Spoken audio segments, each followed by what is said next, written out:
Well, you see, the thing is actually it's a very, very complicated question.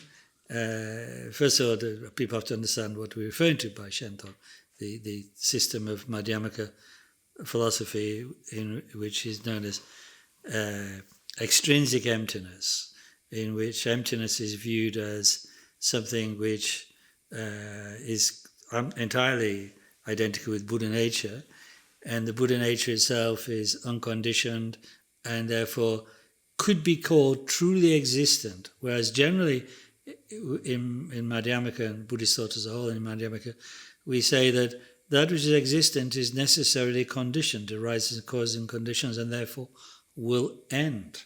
So to identify the Buddha nature as emptiness, and then to say, and this Buddha nature is truly existent beyond normal sense of the word existent, is somewhat controversial, and has led some great masters to say this is an inferior understanding of Madhyamaka, because it runs the risk of Buddha nature being turned into some kind of real ground of being, like the truly one existent thing beyond all things.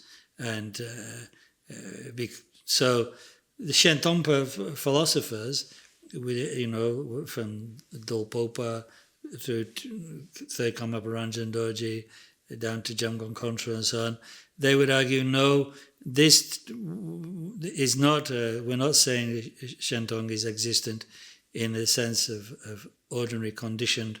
The Buddha nature is an existent entity in that way, but simply that it is full of, Buddha nature is full right now, your mind is full right now of all the qualities of enlightenment. They don't need to be made, they don't need to be manufactured. So if you overemphasize, they say, if you overemphasize Buddha nature as emptiness, you run the risk of denigrating the qualities within the Buddha nature.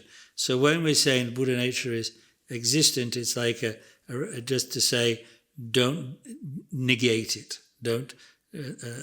Whereas the ordinary Madhyamaka just stresses always the negation that is the fact that all phenomena lack intrinsic nature, and that the true nature of reality is beyond all conceptual extremes. You can't say it's this, you can't say it's the other.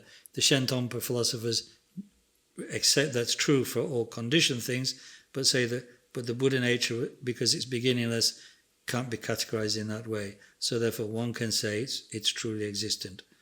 That's what the Shentompas say. So it all depends, on what do you mean by the word existence. So there are great masters on both sides of this debate, because those wonderful great masters like Gorampa Sonam Sengi, who kind of responded to the Shentompa teachings, they said this, that Zhentong is a very wonderful view, very high view, but it's not the definitive Madhyamaka view.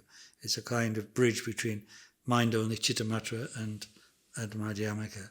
So there are great masters on both sides of this discussion.